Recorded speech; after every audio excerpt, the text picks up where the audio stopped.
Welcome to the Psychology World podcast. I'm Connor Whiteley, bringing you psychology news, articles, and other interesting psychology-related articles. Where I can find the podcast notes and more interesting psychology-related things, and you can get your free 8 psychology book box set at connorwhiteley.net. Now let's get on to the show.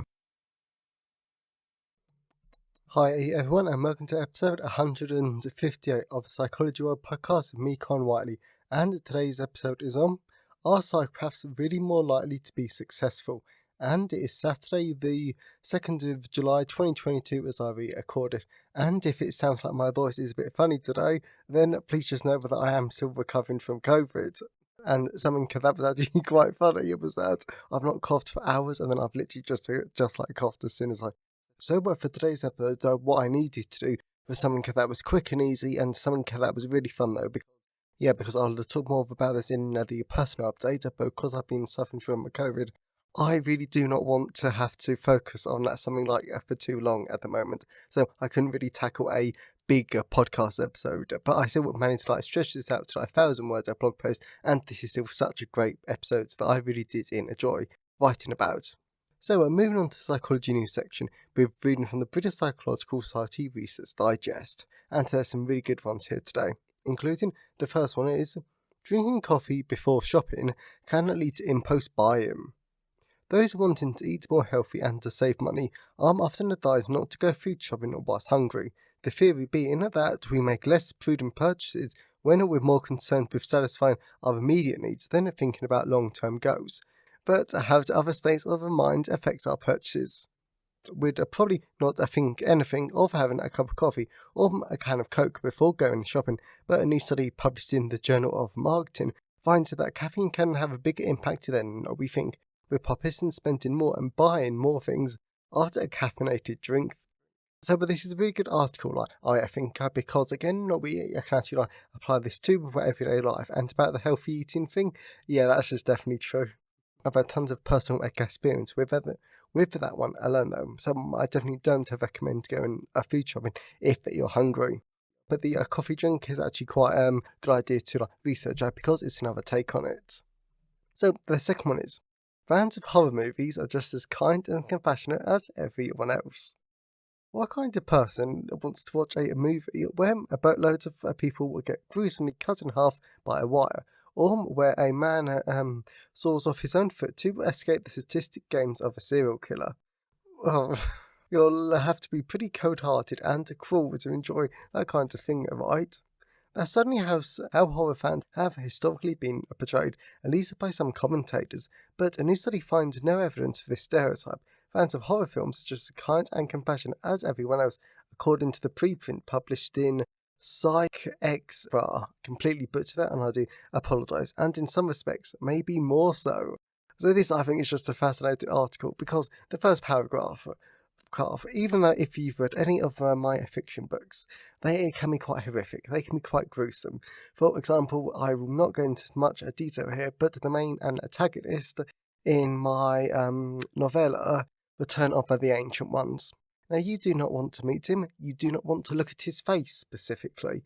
So yes, so I really do understand that, because it's fun to write about, but I would literally never want to see a film where he's accurately portrayed. To be honest, hopefully I will at some point, but still.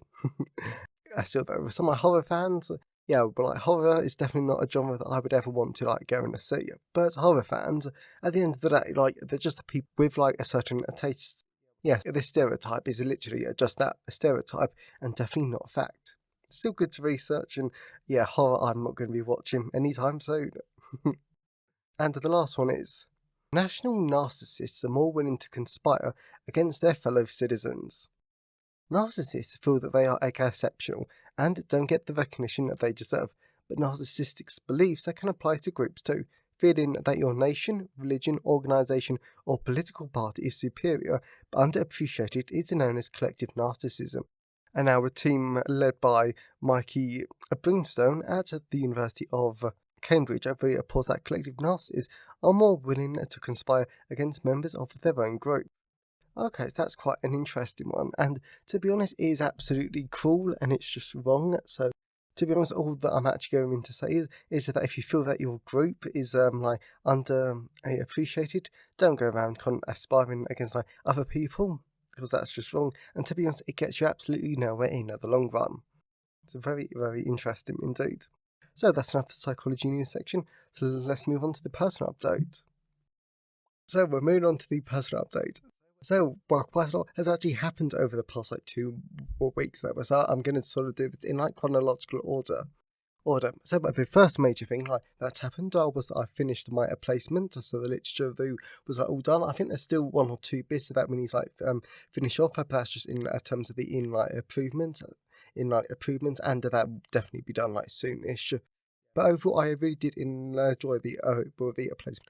And to be honest, I definitely feel like I've been approved, because my academic writing at the start of it was absolutely abysmal. It was appalling and, to be honest, absolutely rubbish. Or, to be honest, not where I knew where it needed to be. But thankfully, because of this placement and because of the great support of my placement supervisor and his PhD student, thankfully I've actually really improved. And now I'm actually hopeful for my final year, though. So I think at some point I will do a proper reflection on that, because even in my reflection coursework, or which I've actually turned into a book itself, just so you know what actually happened on my placement year, and it actually helps you if you're current or you're thinking about doing a placement year, but just so you know what goes on, what to expect, and why you might actually want to do one.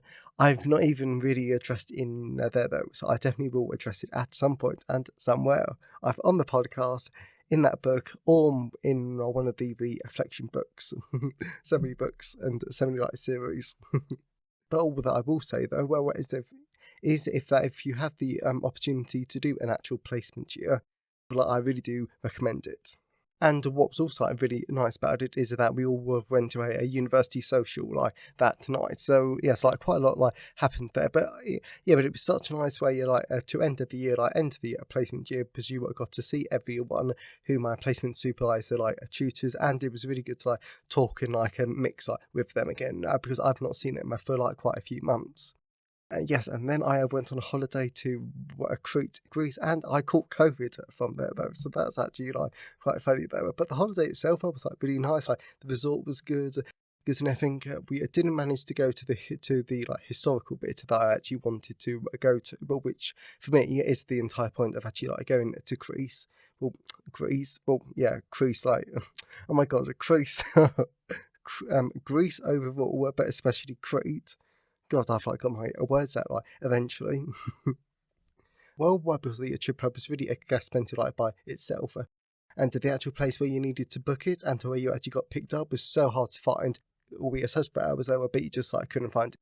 So it was ridiculous. And to be honest, besides from that, there was nothing to do in Crete. So personally, I wouldn't really go back. But it was really nice though to actually get away with the family and actually have a sort of ending for the academic year. I come back and then hopefully start the summer. But of course, I've actually caught COVID, which was actually quite funny, because to be honest, what actually happened was that because of some other stuff that's been going on, I've actually had a loss on my mind, and I thought that was making me ill. It was giving me the headache, the coughs, and basically me thinking about that was actually making me ill. Because I was still getting tons of done though, but I was realising how ill I was actually getting. I was sort of thinking, oh, this is probably a bit dangerous at some point. And then it sort of came to Wednesday, Thursday, and then I thought, what are the symptoms for COVID? Well, because I have been coughing an awful lot, and then I tested, and then I have COVID now. So yes, thankfully though, I'm past it, but I have been trapped in my room for a day or two. I've been hand sanitising, wearing my face mask when I've gone downstairs though, where to socialise a little bit, and then other stuff though. But I am trying to keep everyone safe though. But the weirdest thing is that because it's out of my routine, I actually find getting certain stuff very hard, which is quite strange though, because I normally spend quite a bit of time in my room doing podcasting, writing, etc. But because I can't go down the stairs necessarily, it's actually quite strange. So really is strange though. But the last thing that I do want to mention is that if you are a anti-vaxxer, etc., do not email me telling me that I'm part of this conspiracy trying to push some agenda, because what happened was that I posted on Twitter that I've got COVID and everything, and within seconds anti-vaxxers and Republicans are attacking me, saying that I'm trying to push some agenda. No, I was ill. I wanted readers to know, just in case that they've emailed me and I've not actually got back to them. Outrageous. It was so funny because they came up with such nonsense, and it was just I'm too ill for this. So yes, it's just not happening. So yeah, right, okay then. So that is the personal update. And as always, I always love to hear your thoughts and feelings on today's episode. So you can always email me, connorwhiteley@connorwhiteley.net. You can always either comment on the show notes at connorwhiteley.net/podcast, and you can always tweet me on Twitter at sci-fi whiteley. I always love to hear from all of you because it really helps make the podcast feel like a conversation. And today's episode has been sponsored by Personality Psychology and Individual Differences.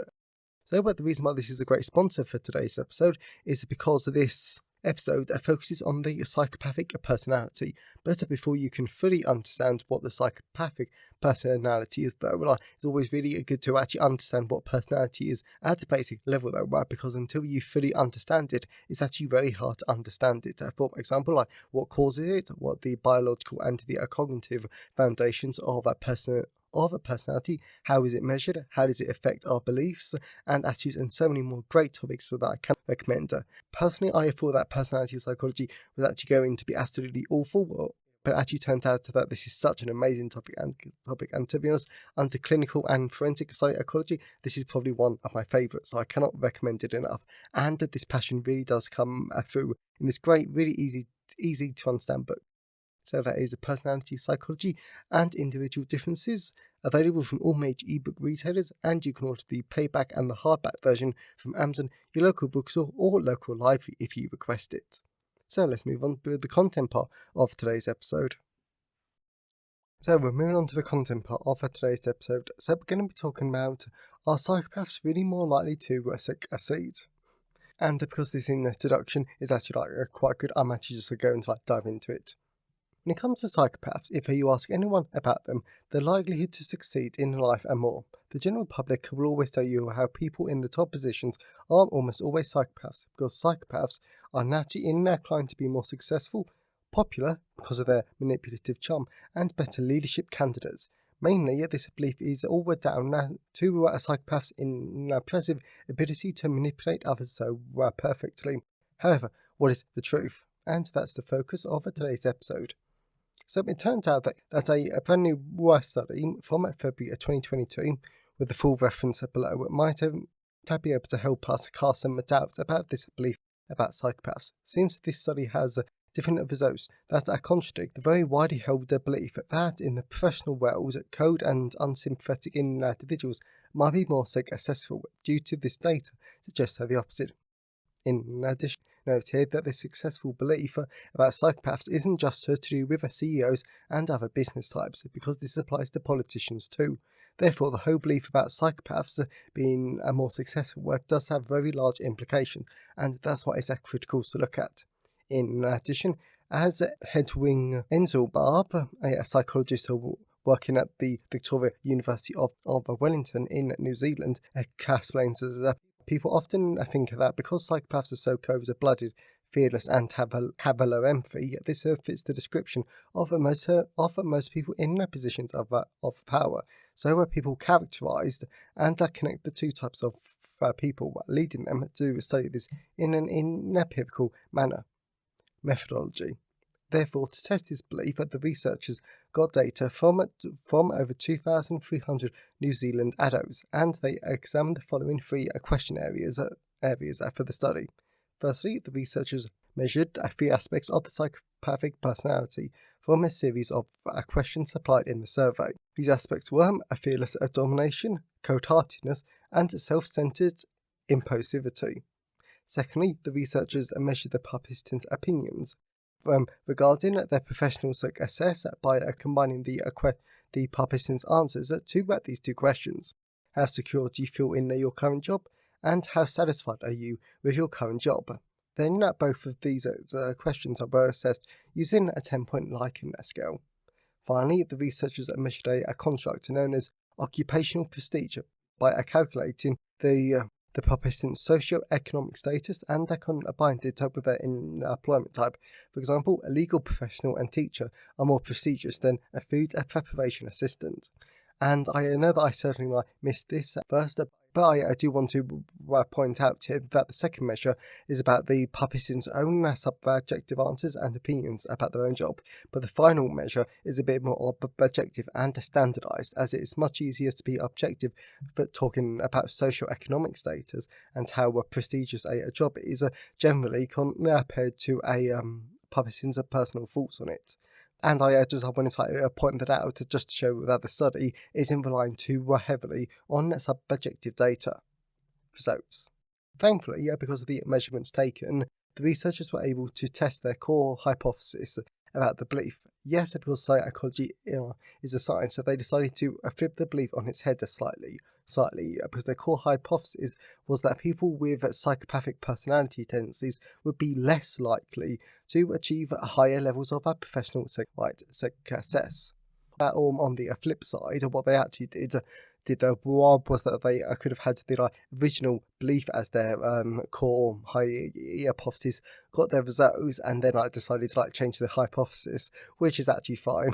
And to be honest, I think it actually happens a lot more often than we all think. I don't think there's a problem with it. If I cast my mind back 2 years to for my statistics classes. Again, because of the general belief about psychopaths, when I first read this, I was a little surprised that they were testing it this way, as well as I was rather sure that this would be disproven, and that just links back to what I said a moment ago. However, they found this to be the case most of the time, due to individuals higher on the fearless domination aspect reported higher subjective professional success, whilst people higher on the self-centered impulsivity reported lower objective professional success, as well as for those who were higher in cold-heartedness aspect, they showed lower occupational prestige. Additionally, these episodes and associations are still held true even when the researchers account for other variables that could have influenced their predictions, for example, age, gender, education, and duration of a job tenure. Conclusion.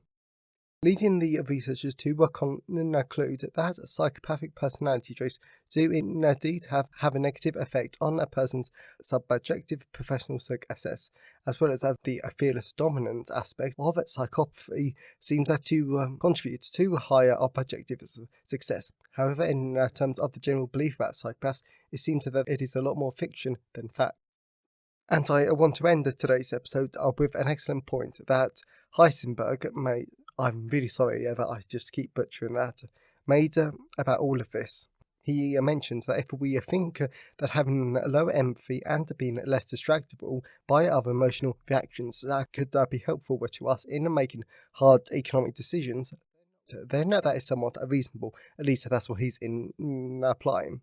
But when this is combined with a psychopath's impulsivity and antisocial utility, then this leads to negative effects that probably outweigh these benefits, resulting in, the results that we saw in his study.